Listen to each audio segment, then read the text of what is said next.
I've been camping my whole life. Growing up in a small town in Montana, the outdoors was all we had. My dad taught me how to start a fire with damp wood, how to gut a fish, how to read a map without a compass. I knew how to handle myself in the wild. I wasn't some clueless city kid heading into the woods for the first time. That's why, when my old high school buddy Mark suggested we do a backcountry camping trip deep in the northern Rockies, I didn't hesitate. A 5-day trek, just us and the wilderness. No marked trails, no campgrounds, just pure isolation. It sounded perfect. We planned it for late September. The weather was cooling down, but the first snow hadn't hit yet. We wanted that last bit of fall before winter locked the mountains up. The plan was simple. Hike in about 20 miles, set up camp, spend a few days fishing and exploring, then hike back. No distractions, just nature. I wish we'd never gone. The first day was uneventful. We parked Mark's truck at a small pull-off on an old logging road, checked our gear, and started hiking. The trail was steep in places, but nothing we couldn't handle. By mid-afternoon, we reached a valley surrounded by thick pine forests. A slow-moving river cut through the middle, the water clear and cold. It was exactly what we were looking for, isolated, untouched. We set up camp near the river, gathered wood, and built a fire before the sun went down. As we ate, the woods around us settled into that familiar nighttime rhythm. Crickets, the occasional hoot of an owl, the rustling of small animals in the brush. Everything felt normal. We spent most of the second day exploring. We followed the river upstream, looking for good fishing spots. Mark found a set of old bear tracks near the water, but they weren't fresh. Still, we kept our rifles close just in case. The only weird thing happened when we got back to camp that evening. I was gathering firewood when I noticed something strange about the trees around us. Some of them had deep scratches in the bark about 5 or 6 feet up. Not bear marks. Bears leave wide, rough gouges. These were thin, almost like they'd been made with a knife. But they were too high up for a person to have done it without climbing. I called Mark over and he shrugged it off. "Maybe lightning," he said, "but I've seen lightning scars before. These weren't the same." That night, as I lay in my tent, I thought about those marks. The way they were cut into the trees, deliberate but too high for a person to reach. Something about them felt wrong. I told myself I was overthinking it. I woke up early. The fire was nothing but smoldering coals, and the air had a sharp bite to it. I crawled out of my tent, stretched, and went to check on our food stash. That's when I saw it. All around our camp, the ground was disturbed. Not footprints exactly, but something had moved through the area. The dirt was scuffed, the leaves pushed aside. It looked like someone or something had walked in circles around our tents. A cold feeling crept up my spine. Mark came out of his tent a few minutes later, rubbing his eyes. When I pointed at the disturbed ground, he frowned but didn't say much. "Probably an animal," he muttered, but I saw it in his face. He didn't believe that either. We spent the day fishing, but the uneasy feeling never left me. The forest felt different. The silence between the wind and the trees felt heavier, like we weren't alone. That night, I barely slept. Every time I closed my eyes, I imagined something standing just beyond the firelight, watching. I woke up to Mark shaking me. "Something's wrong," he whispered. It was still dark. The fire had burned down low. I sat up, still half asleep, and listened. At first, I didn't hear anything, just the wind in the trees. Then it came again, a sound I still can't explain. It was a whistle, not like a bird, not like the wind, a human whistle, slow, deliberate, a long note, then silence, then another. We sat there, frozen. It was close, maybe 50 yards away. The whistle came again, but this time it wasn't alone. Another whistle further out, then another. 3 separate whistles, spaced apart. The hair on my arms stood up. I reached for my rifle. Mark already had his. The whistling stopped. We sat there, listening, the fire crackling between us. Nothing. No footsteps, no movement. Just the wind. Eventually, the sky lightened. We didn't sleep after that. At sunrise, we made a decision. We were leaving. We packed up fast. Neither of us spoke much. The plan was simple: get back to the truck as quickly as possible. The first few hours were fine. We kept a steady pace, checking our map, making sure we were on track. But after a while, something felt off. The terrain didn't look right. The trees were too thick. The ground was too uneven. We checked the map again. We should have been near a ridge with a clear view of the valley. But there was no ridge, just more forest. Mark swore under his breath. We were lost. That didn't make sense. We were following our map, our compass, everything. But somehow we were off course. The sun was starting to set. We had no choice but to set up camp again. Neither of us wanted to. We didn't make a fire. We didn't want to draw attention. We sat in the dark, listening. The forest was quiet, too quiet. Then, just as I was starting to drift off, the whistling came again. Closer this time, slow, long. Then another further back. Then another. 3 whistles, circling us. I gripped my rifle so tight my hands ached. My heart was hammering so hard I thought whoever was out there could hear it. Then footsteps. Not an animal. Not a deer. Heavy. Deliberate. Mark and I didn't move. Didn't breathe. The footsteps circled us. Then stopped. Silence. I didn't sleep. At the first sign of daylight, we ran. We didn't talk, didn't check the map. We just moved. Hours passed. My legs burned. My lungs ached. But then the road. The truck. We sprinted the last 100 yards, threw our gear in, and tore out of there without looking back. We didn't stop until we hit a gas station, miles away.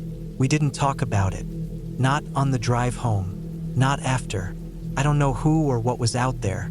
I don't want to know. But I do know one thing. They were watching us the whole time. I love being alone in the wilderness. Always have.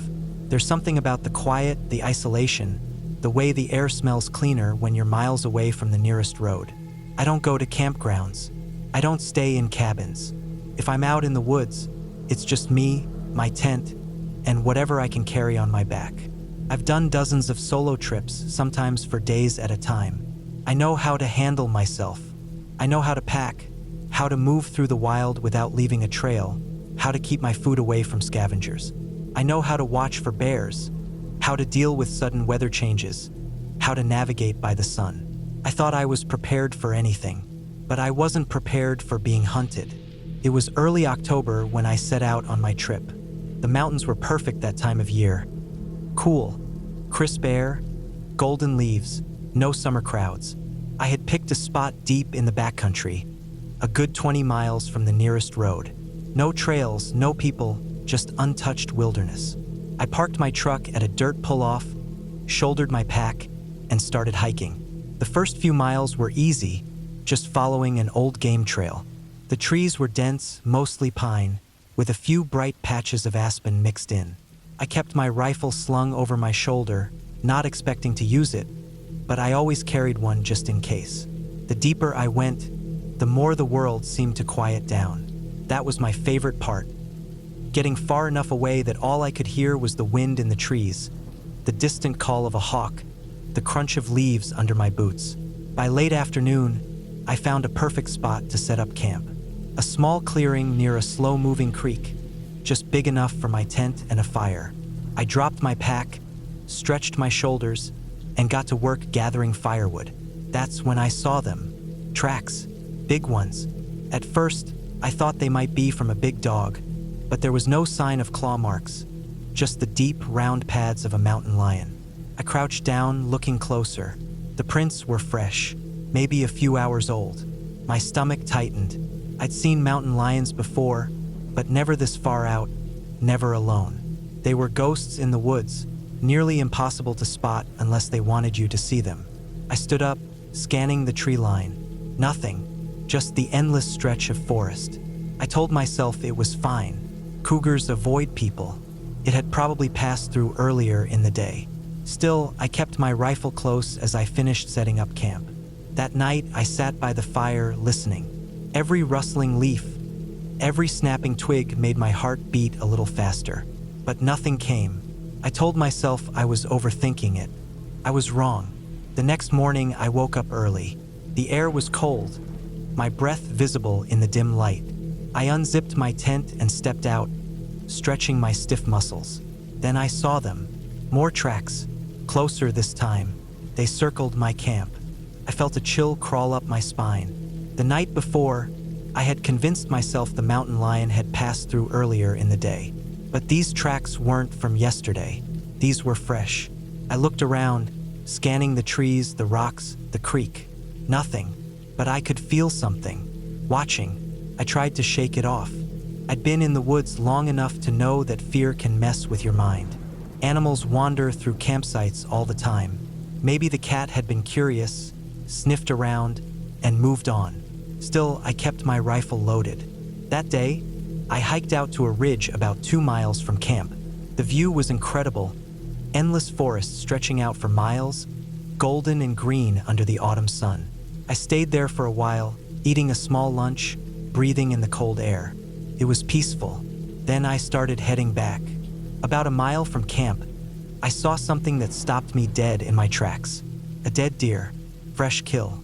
Its throat was torn open, its body still limp. And the worst part?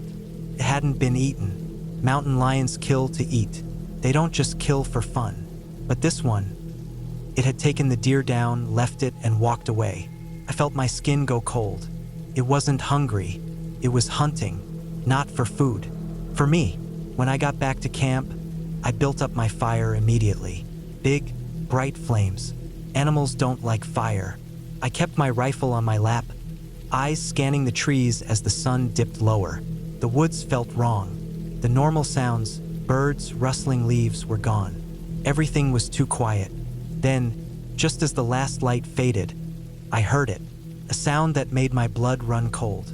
A low, guttural growl. Close. I gripped my rifle tight, my body frozen. The growl came again, slow and deep. Not a warning, not a threat. Promise. Couldn't see it. It was staying just out of sight. But I could feel it. Watching. Waiting. Mountain lions are ambush predators. They don't charge like bears. They stalk. They wait for you to turn your back, to drop your guard.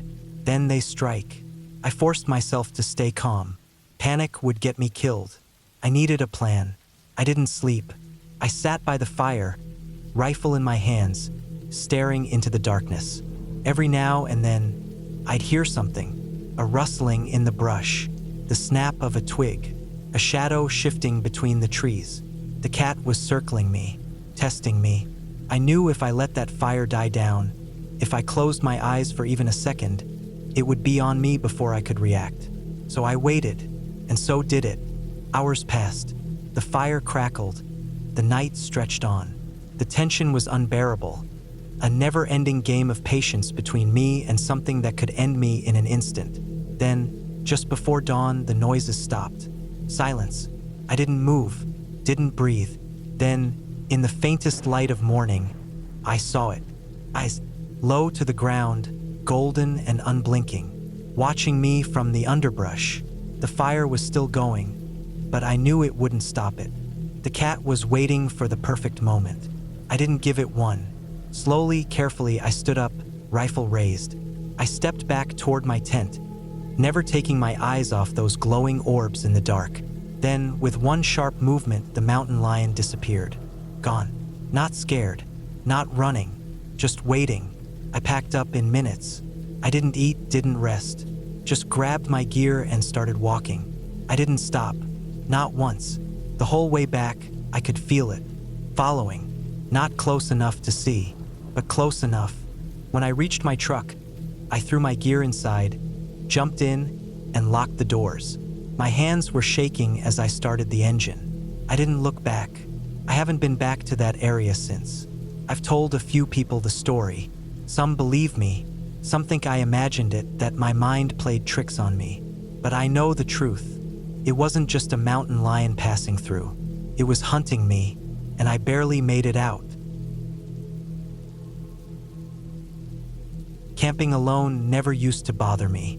I've spent years doing solo trips in remote places, always preferring the solitude of nature over crowded campgrounds. There's something peaceful about it. The quiet, the stillness, the way the world slows down when you're out in the wild, away from people, away from everything. This trip was supposed to be like any other, but something about this one felt different from the start.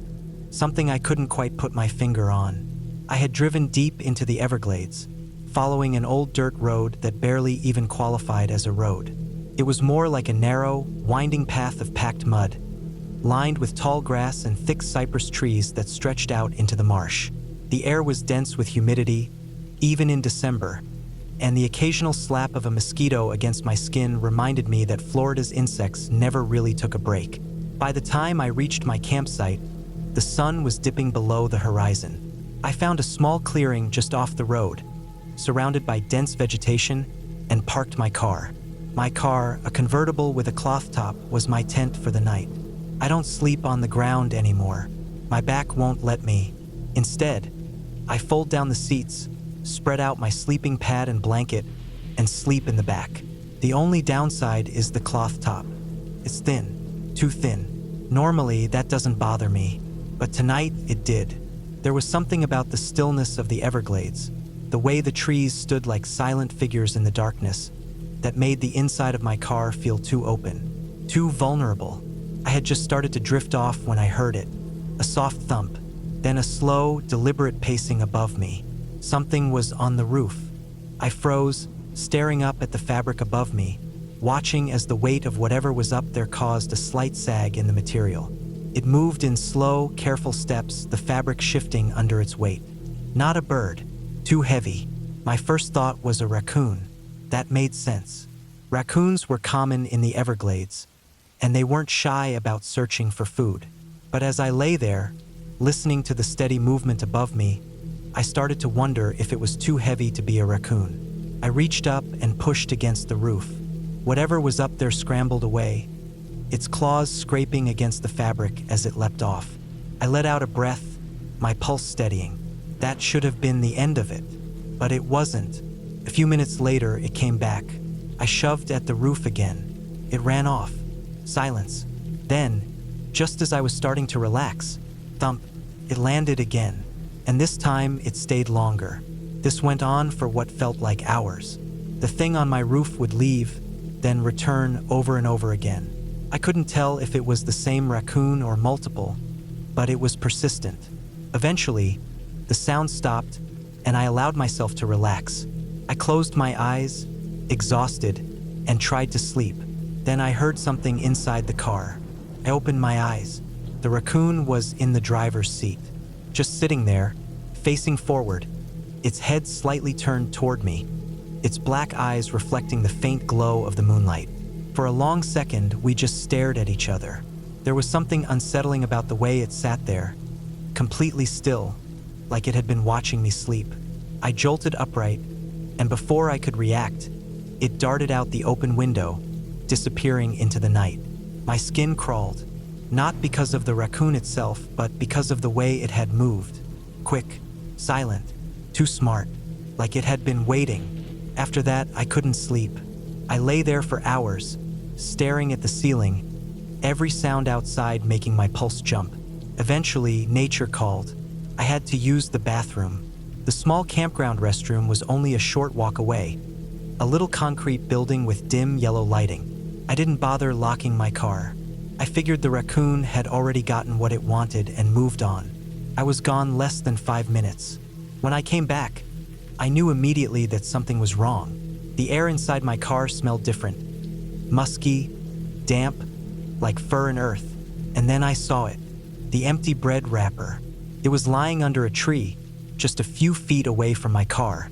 The loaf had been tucked deep behind the back seat, wedged into the storage well where the convertible top folds down. There was no way the raccoon could have seen it. And yet, somehow it had known exactly where to look.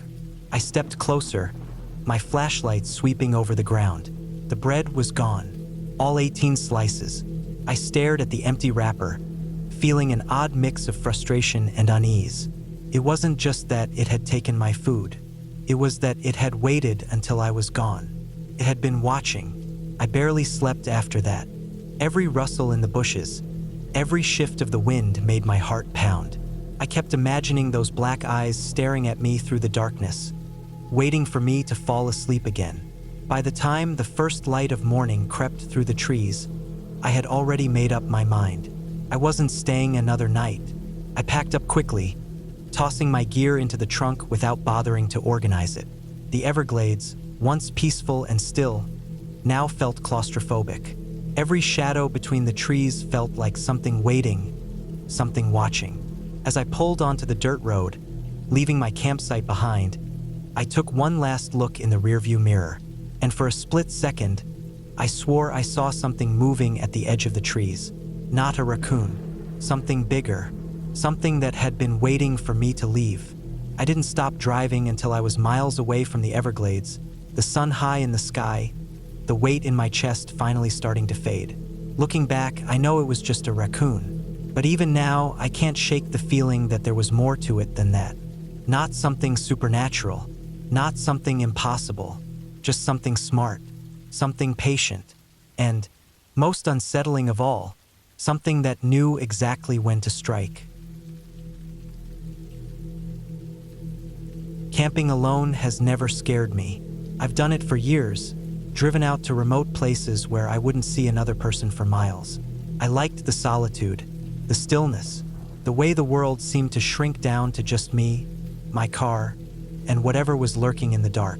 But this time was different. This time something felt off. And by the time I realized just how wrong everything was, it was too late. It was early December, but in Florida that didn't mean much. The air was still warm, thick with humidity. I had driven deep into the Everglades, far from the main roads, following a narrow dirt path that was more ruts and mud than road. By the time I reached my campsite, the sun was dipping low. The Everglades stretched around me in all directions. Dense trees, tangled undergrowth, the distant shimmer of water reflecting the fading light. The sounds of nature were everywhere. The buzz of insects, the distant calls of birds, the rustling of unseen creatures moving through the brush. I parked in a small clearing just off the road. My car, a convertible with a cloth top, serving as my shelter for the night. I don't sleep on the ground anymore. My back won't let me. Instead, I fold the seats down, spread out my sleeping pad, and sleep in the back. It's not the most secure setup, but it usually works. Usually. I was lying in the back, half asleep, when I heard it, a soft thump above me, then a slow, deliberate pacing. Something was on my roof. I froze, staring up at the fabric stretched above me. The cloth top wasn't thick. I could see the faint sag where the weight pressed down, feel the slight shift of movement. Too heavy to be a bird, probably a raccoon. It moved in slow, careful steps, as if testing the material beneath it. I could hear the quiet scrape of claws against fabric. I reached up and shoved against the roof. The thing scrambled away, claws skidding on the surface as it leapt off. I let out a slow breath, listening to the night sounds. For a moment, everything was still. Then, just as I was starting to relax, thump, it landed again. This went on for what felt like an hour. I'd shove at the roof, it would run off, and then, a few minutes later, it would come back. It wasn't scared. It wasn't giving up. I started to feel a growing unease. Not because of the raccoon itself, I dealt with them before, but because of its persistence. Most wild animals, when scared off, stay away. This one didn't. Eventually, the pacing above me stopped. The night was quiet again, just the usual sounds of insects and distant rustling. I closed my eyes, tried to sleep, and that's when I heard the noise inside the car. I opened my eyes. The raccoon was in the driver's seat, just sitting there, staring at me. Its black eyes reflected the faint moonlight, unblinking. For a long moment, we just watched each other.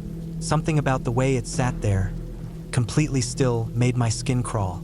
It wasn't rummaging through my things. It wasn't sniffing around for food. It was watching me sleep. I jolted upright, and in an instant, it darted out the open window, vanishing into the night.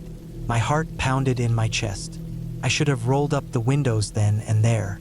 Should have locked the car, sealed myself inside. But I didn't, and I'd regret that later. I couldn't sleep after that. I just lay there, every rustle outside making me tense up. The idea of that raccoon, those staring eyes, that unnerving stillness, kept creeping back into my mind. Eventually, nature called. I needed to use the bathroom. The small campground restroom was only a short walk away, a little concrete building with a dim, flickering light above the entrance. I didn't bother locking the car. I figured the raccoon had already had its fun. I was gone less than 5 minutes. When I came back, I knew immediately that something was wrong. The air inside the car smelled different. Musky, damp, like fur and earth. And then I saw it. The empty bread wrapper. It was lying under a tree, just a few feet away from my car. The loaf had been tucked deep behind the back seat, wedged into the storage well where the convertible top folds down. There was no way the raccoon could have seen it. And yet, somehow it had known exactly where to look. I stepped closer, my flashlight sweeping over the ground. The bread was gone, all 18 slices. I stared at the empty wrapper, feeling an odd mix of frustration and unease. It wasn't just that it had taken my food. It was that it had waited until I was gone. It had been watching. I barely slept after that. Every rustle in the bushes, every shift of the wind made my heart pound. I kept imagining those black eyes staring at me through the darkness, waiting for me to close my eyes again. By the time the first light of morning crept through the trees, I had already made up my mind. I wasn't staying another night. I packed up quickly, tossing my gear into the trunk without bothering to organize it. The Everglades, once peaceful and still, now felt claustrophobic. Every shadow between the trees felt like something waiting, something watching. As I pulled onto the dirt road, leaving my campsite behind, I took one last look in the rearview mirror, and for a split second, I swore I saw something moving at the edge of the trees. Not a raccoon, something bigger, something that had been waiting for me to leave. I didn't stop driving until I was miles away from the Everglades, the sun high in the sky, the weight in my chest finally starting to fade. Looking back, I know it was just a raccoon, but even now, I can't shake the feeling that there was more to it than that. Not something supernatural, not something impossible, just something smart, something patient, and, most unsettling of all, something that knew exactly when to strike. I've spent a lot of nights camping alone, and I've had my fair share of strange encounters. I've heard coyotes howling so close that I could feel the vibration in my chest. I've woken up to the heavy footfalls of deer passing inches from my tent. But nothing has ever unsettled me quite like that night on the West Coast. Nothing has ever made me feel so small. I was parked at a quiet campground near the coast, nestled deep in the woods. The drive in had been long, winding through thick forests, the Pacific barely visible through the towering trees. By the time I arrived, the sun was already dipping low, casting long shadows over the empty campsites. There were a few other cars scattered around the campground, but they were spaced out far enough that I felt mostly alone. That's how I preferred it. I don't sleep in a tent anymore. Back problems, years of bad posture and worse habits have made sleeping on the ground impossible. So I've adapted, turning the back seat of my car into a makeshift bed. It's not perfect, but it's comfortable enough. I parked in my spot, backed into the trees for a little extra privacy, and settled in for the night. I covered my windows. I locked my doors. I let the sounds of the forest lull me to sleep. I don't know what time it was when I woke up. Late, early. The kind of dark where the world outside the car is just a void, shapes and shadows barely distinguishable from one another. I don't know what woke me at first. Then I heard it. A deep, rumbling noise. It was low and constant, vibrating through the air like distant thunder, except it wasn't thunder. It wasn't the ocean either. I was close enough to the water that I would have recognized the steady rhythm of waves. No, this was something different. It was uneven, like something grinding across rough terrain. I listened, still half asleep, trying to place it. And then my car moved. It wasn't subtle. The whole car jerked to the side. A sudden shift that sent my head snapping up, my heart slamming into my ribs. I froze. For a second, I wasn't even breathing. Then I scrambled for the zipper of my sleeping bag, my hands shaking as I fumbled with the inside lining. It stuck for a second, just long enough to send a flash of frustration through my panic, before I finally yanked it open. I sat up, looked outside. Nothing. The night was still. The forest was silent. No movement, no sign of whatever had just hit me. But something had. Something big. I stayed like that for a long time, staring into the darkness, my body tense and waiting. My brain raced through possibilities. Person? Unlikely. There was no reason for someone to randomly shove my car in the middle of the night. And if they had, why just once? Why not try the handle? Tap on the window? A deer? Maybe. But deer don't usually ram into things with that much force. And that sound, that deep, grinding rumble, what animal makes a noise like that? Bear? Possibly. But there had been no sniffing, no pawing, no lingering. Just impact and then nothing. After what felt like an eternity, I grabbed my flashlight and flicked it on, the beam cutting through the dark. The trees, the road, the ground beside my car. No tracks, no movement, nothing. I was alone. At least that's what I told myself. I tried to settle back in, but there was no chance of sleep after that. Every creak of the trees, every distant rustle of leaves had me wide-eyed and listening.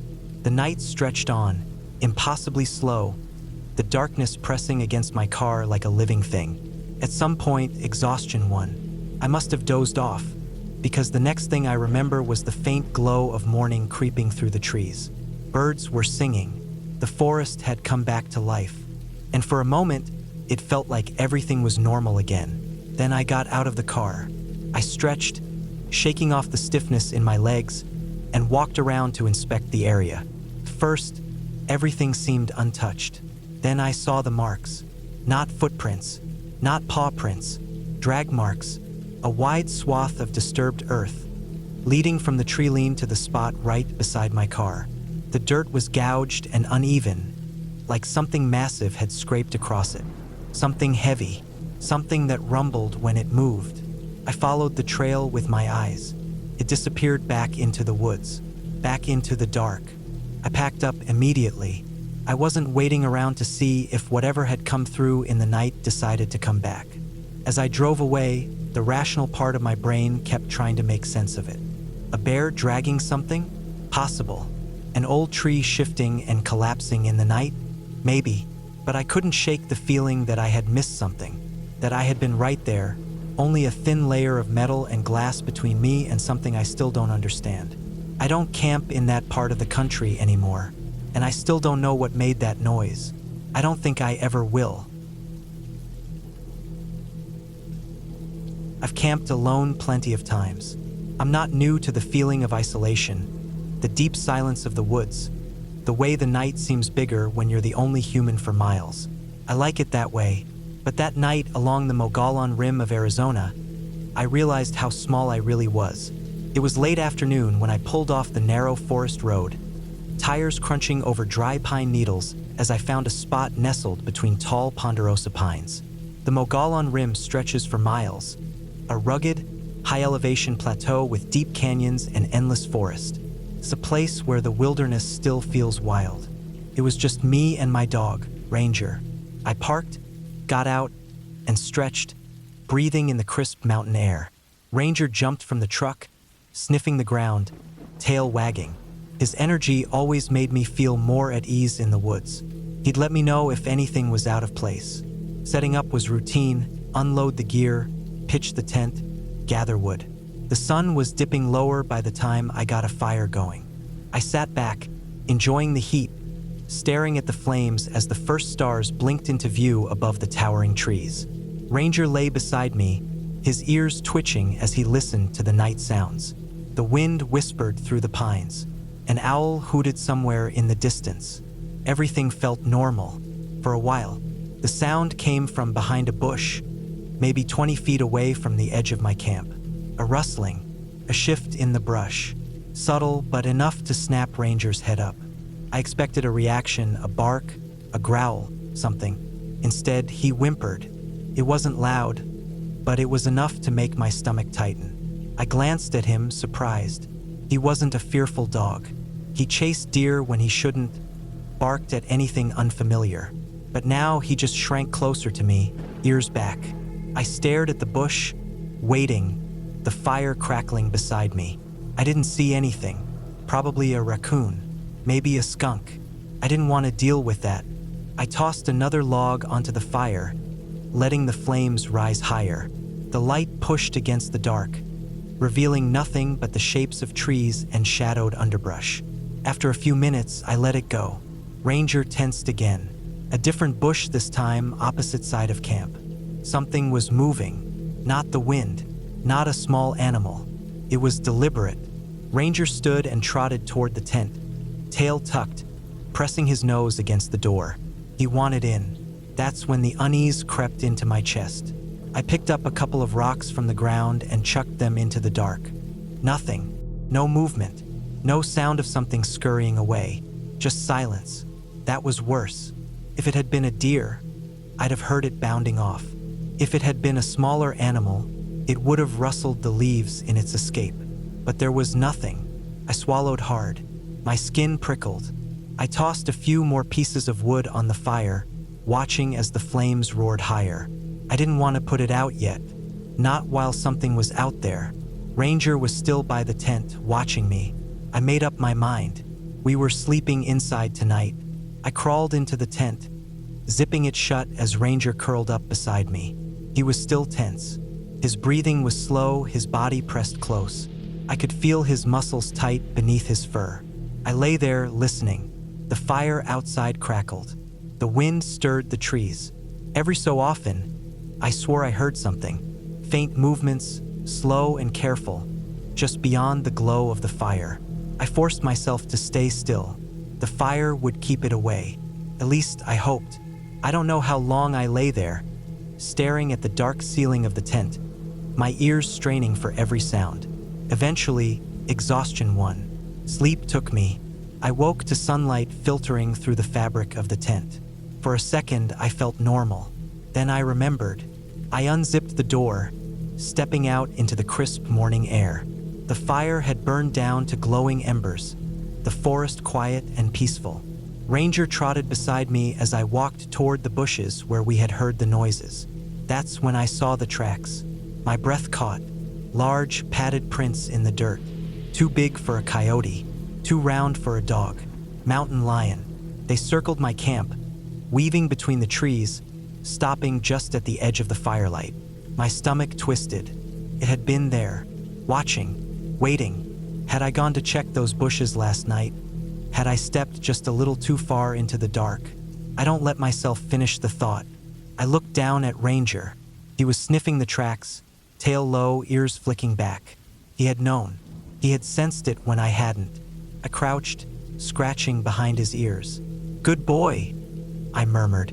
I packed up quickly, loading my gear into the truck. The weight of what had happened settled over me. The fire had saved me. Ranger had saved me.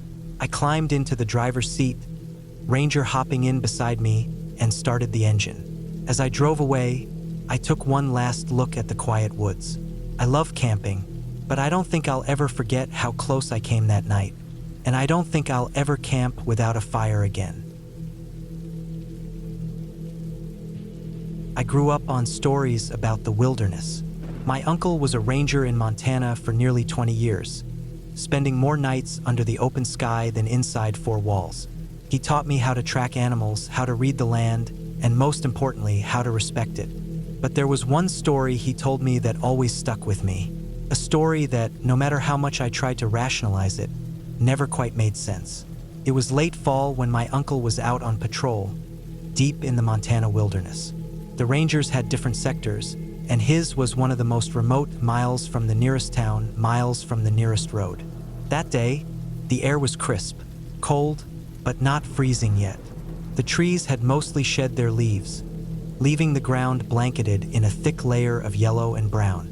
Clouds hung low in the sky, the kind that made everything feel a little heavier, a little quieter. He was riding his ATV along an old service trail, checking for signs of illegal hunting, making sure no one had left behind trash or fires. He had done this route 100 times before. Nothing ever felt off about it. Until that day. Coming up on a ridge, he stopped to take a break. From here, he had a clear view of the valley below. The trees stretched out for miles, broken up only by meadows and rocky outcroppings.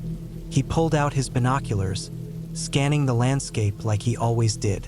Then he saw her, an old woman, dressed in black, standing in the middle of a clearing. At first, he thought she was just another hiker, maybe someone from one of the nearby cabins, maybe lost. But then he saw the wolves. 6, maybe 8 of them circled her. They weren't lunging, they weren't growling, they were just there, silent, still, watching her, and she was watching him. Even through the binoculars, he swore she knew he was looking at her. A deep chill crawled up his spine. Instinct kicked in. He honked his ATV horn, revved the engine, waved his arms. Anything to scare the wolves off. Nothing moved. He didn't think. He just acted. Kicking the ATV into gear, he tore down the hill, the engine roaring through the trees. The ground was rough, uneven, the tires kicking up dirt and loose rocks. His only thought was getting to her. She was too old to be out here alone. If the wolves turned aggressive, she wouldn't stand a chance. He raced toward the clearing, heart pounding, tires skidding on the damp ground. And when he got there, nothing. No woman, no wolves, just silence. The wind rustled the trees. A few birds scattered at the sound of his engine. But the clearing was empty, completely. At first, he thought he had the wrong spot. Maybe he misjudged the distance. Maybe the woman had run when she heard him coming. He killed the engine and stepped off the ATV, scanning the ground for tracks. And then he saw it, a ring, sitting in the dirt, exactly where the woman had been standing. Silver, a black stone in the center. It looked old, worn. He bent down, picking it up. It was cold, too cold for something that had been sitting in the open. His stomach twisted. The wolves, the woman, there should have been tracks. But there weren't. The ground was soft from the recent rain. His own boot prints were clear in the dirt. But where the woman had been, nothing. No human tracks, no paw prints, just undisturbed earth. He stayed in that clearing longer than he should have, calling out, looking for any sign of movement. But the forest just watched. After a while, he pocketed the ring and climbed back onto his ATV, heading straight back to the station. He filed a report, described everything, checked missing persons reports. Nothing. He even asked around town. No one had heard of an older woman matching her description. No cabins nearby had reported any visitors or residents missing. It was as if she had never been there at all. That was 15 years ago. He still has the ring. Sits in a small wooden box on his dresser. He never wears it, never got rid of it, just keeps it, as if throwing it away would be wrong, like it belongs to something or someone. And every now and then, when I ask him about it, he just shakes his head. Still don't know what I saw that day, he says, and I believe him. I've always liked camping alone. There's something about being out in the wild with nothing but a tent, a fire, and the sound of the woods that makes you feel more in touch with the world. It's peaceful, or at least it used to be. This happened in northern Michigan, deep in the Manistee National Forest. I had taken a long weekend off work and decided to head out solo for 3 nights. I had done it plenty of times before, and I had my gear set up perfectly. A good tent, a reliable rifle, a cooler full of food, and enough firewood to keep me comfortable. I drove about an hour off the main road, down an old logging trail, and parked near a small clearing. I set up my tent just inside the tree line, giving myself some cover but still close enough to the open space where I could keep an eye on things. The first night was quiet, normal, just me, the fire, and the distant sounds of the woods. A few coyotes yipping in the distance, the rustling of wind through the trees, the occasional crack of a branch under some unseen animal's weight. Nothing unusual, but the second night, that's when things changed.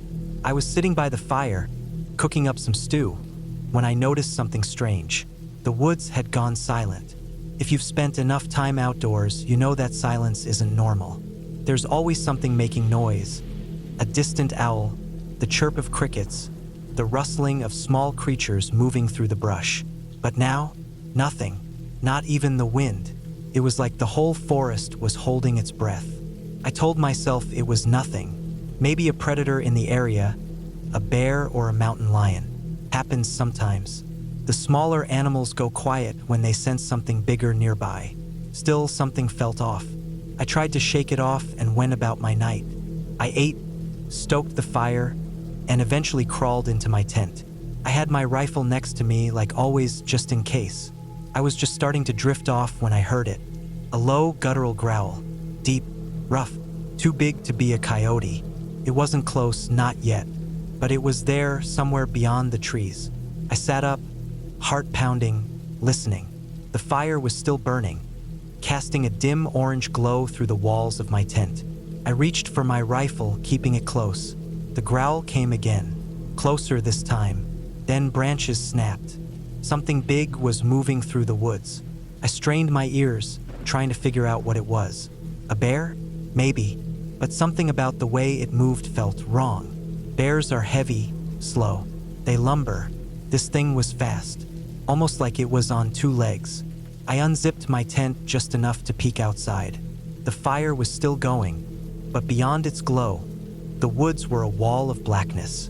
And then I saw it, just at the edge of the firelight. A shape, tall, too tall. Its shoulders were broad, its head low. The glow of the flames caught in its eyes. Not like a human's, not like a bear's. Amber, reflective, watching me. I couldn't make out details, just the outline of something wrong. Then it moved, not like an animal, not like a person. Something in between. A step forward, then a pause. A slight tilt of the head, like it was listening, testing me. The fire flickered, and for a brief moment I saw more. Legs bent the wrong way. Hands, not paws but not quite human, clawed and long. My breath caught in my throat. Every instinct screamed, don't move. So I didn't. I just sat there, staring back, rifle in my lap, sweat dripping down my neck despite the cold. For what felt like forever, we stayed like that. Then, just as suddenly as it appeared, it turned and walked back into the woods. Not ran, not crawled. Walked, calm, slow, like it knew I wasn't going anywhere. I didn't sleep that night, didn't move from the tent, just gripped my rifle and listened. The woods never made a sound. The first light, I packed up, fast. I hadn't heard anything else during the night, but that didn't mean it wasn't still there. Before leaving, I walked to the spot where I had seen it. The dirt was disturbed. Tracks, but not normal tracks. Not a bear, not a wolf. Something else. Something that walked on two legs. I didn't stay to analyze them. I threw my gear in the truck and got the hell out of there. That was years ago. I still camp, still go into the woods, but I don't go alone anymore. And I never forget the feeling of those eyes in the dark. Watching, waiting, knowing. I love camping alone. I know most people wouldn't. A lot of my friends think it's stupid or dangerous, but I've always enjoyed it. The quiet, the solitude, the feeling of being out there with nothing but nature. It's the only time I ever feel truly relaxed. I've been doing solo camping trips for years without a single issue. But there's one trip that I still can't explain, and it's the reason I haven't gone alone again. This happened 2 years ago, deep in the Appalachian Mountains. I had planned for a 3-night trip. I packed my usual gear, tent, sleeping bag, food, water, a good knife, and my old .38 revolver just in case. I wasn't worried about people. It was animals I was more concerned about, particularly black bears. They don't usually bother people, but I wasn't taking any chances. I parked my truck at the trailhead and hiked about 6 miles in, far from where most hikers or campers would be. That's the way I liked it, away from everything. I found a great spot by a small creek, set up my tent, and got a fire going. The first night was uneventful. Just the usual sounds of the forest, the distant call of an owl, the rustling of small animals in the brush. I slept well. The second night, though, that's when things got strange. I had finished eating and was sitting by the fire, enjoying the silence, when I got that feeling, like I was being watched. Came out of nowhere. 1 second, I was relaxed, and the next, Every hair on my body was standing on end. I scanned the trees, shining my flashlight into the darkness. Nothing. I told myself it was just paranoia. When you're alone in the woods, your mind plays tricks on you. You hear a twig snap and suddenly you think some wild animal is stalking you. Still, I couldn't shake the feeling. I kept my revolver closer than usual that night. At some point, I fell asleep. I woke up suddenly. Took me a second to figure out why. The fire had burned down to embers, and everything was pitch black. Then I heard it. Footsteps. Slow, deliberate. Coming from the trees behind my tent. Not an animal. Person. I held my breath, gripping my revolver under my sleeping bag. I listened, heart pounding. The footsteps came closer. Crunch. Pause. Crunch. Someone was circling my tent. I wanted to call out to ask who was there, but something stopped me. Some deep, primal instinct telling me not to make a sound. I stayed still. The footsteps slowed. Then they stopped right behind my tent. Silence. Seconds passed. Then minutes. I swear I didn't breathe the whole time. Then a whisper. Not words, just a sound. A soft, breathy exhale. Right behind my tent. I nearly pulled the trigger right then and there, but before I could, the footsteps started again. Walking, then faster, then running, fading into the trees. I lay there, shaking, for what felt like hours. I didn't move until the sun started rising. The next morning, I found footprints. Bare footprints. A woman's by the size of them. No shoes, no socks, just bare feet walking around my tent. I packed up fast. I didn't care about staying the extra night. I was getting the hell out of there. The whole hike back, I felt uneasy.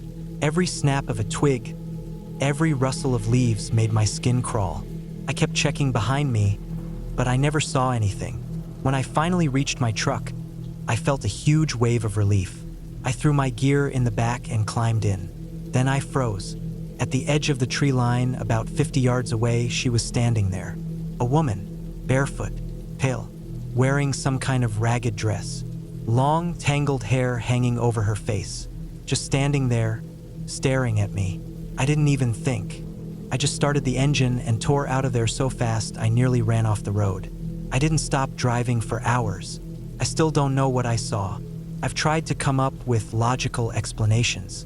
Maybe some hermit living off the grid. Maybe a lost hiker who had gone crazy out there. But none of it makes sense. Why was she barefoot that deep in the woods? Why was she watching me all night? And the worst part, how long had she been out there before I even noticed? I haven't gone camping alone since.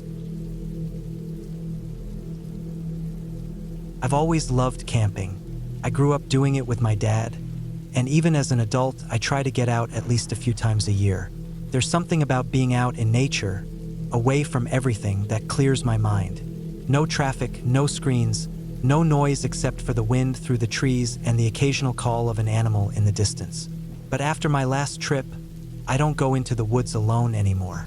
This happened last year in a remote part of Wyoming. I had planned a 3-day solo trip in an area I'd never been before, an old-growth forest near the base of a mountain range. It was late September, so the air was crisp, the leaves were turning, and the crowds had thinned out. I got to the trailhead in the afternoon, parked my truck, and hiked in about 5 miles. I wanted to be far from any roads or campgrounds. The first few hours were peaceful. I passed a river, spotted a few deer, and even saw a bald eagle circling overhead. The spot I found to set up camp was perfect. Flat ground, dry, and close to a small stream. There were no signs of other people, no footprints, no old campfires, nothing. It was exactly what I wanted. I set up my tent, gathered firewood, and cooked a quick meal. As the sun set, I sat by the fire, enjoying the quiet. That's when I first heard it. It came from the trees behind my tent. A strange, chirping sound. Not like a normal bird. It was slower, more deliberate. Almost like something was mimicking a bird call, but not quite getting it right. I listened, trying to place it. I've heard a lot of different bird calls in my life, but this one was off. It would chirp a few times, pause, then repeat. I grabbed my flashlight and pointed it toward the trees, but I didn't see anything. Just darkness and branches swaying in the wind. After a few minutes, the sound stopped. I figured it was just some bird I wasn't familiar with. Maybe an owl or some kind of nocturnal species. I pushed it out of my mind and went to bed. I woke up in the middle of the night. At first, I didn't know why. The fire had burned down to embers, and the forest was completely silent. Then I heard it again, that same chirping sound, but this time it was closer. I held my breath, listening. It sounded like it was coming from just beyond the tree line, maybe 20 or 30 feet away. I slowly reached for my flashlight. My heart was pounding now. I wasn't sure why, but something about the sound made my skin crawl. I turned on the light and aimed it at the trees. Nothing. But then, just as I was about to turn it off, something moved. A branch shook just for a second. I held the light steady, trying to see what was there, but all I could make out was darkness between the trunks. Then, the chirping sound came again, but now it was coming from the other side of my camp. I spun around, pointing the flashlight in that direction, but there was nothing there, just trees and darkness. I was fully awake now, adrenaline surging through me. My mind raced through possibilities. An animal, maybe a coyote? But I'd never heard anything like that before. And how did it move so fast? I listened for a while longer, but the sound didn't come back.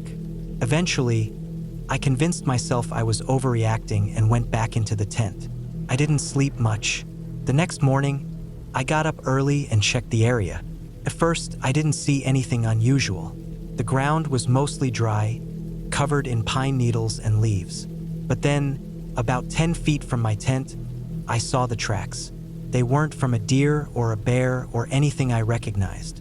3 long, thin toes ending in sharp points. Not claws like a coyote or wolf. Not hooves like a deer. Something else. The prints were deep, meaning whatever left them was heavy. And the strangest part? They didn't lead in a straight line. They circled my tent. I felt sick. Something had been walking around my camp all night, and I had no idea what it was. I packed up my gear fast. I wasn't planning on staying another night, not after that. As I was finishing up, I heard a branch snap. I froze. It came from the same spot as the chirping sound the night before. I turned slowly and scanned the trees. At first, I didn't see anything, just shadows and branches swaying in the breeze. But then, something moved, a shape just barely visible between the trees. Tall, thin, too tall for a person. The moment my eyes focused on it, it moved. Fast, too fast. 1 second it was there, the next it was gone. I didn't stay to get a better look. I threw the last of my gear in my pack and started hiking back to my truck. Fast. Every few minutes, I'd hear that same chirping sound, following me, always keeping its distance. I didn't stop. I didn't look back. I just kept moving. When I finally reached my truck, I jumped in, locked the doors, and took off down the road. I didn't tell anyone about it for a long time. What was I supposed to say? That I saw something in the woods? That I heard some weird bird-like creature following me? No one would believe me. I still don't know what it was. I've looked up every kind of bird call, every known animal in that area. Nothing matches. But sometimes, when I'm out hiking, I swear I hear it again. Faint, in the distance. That same slow chirping. I don't go camping alone anymore.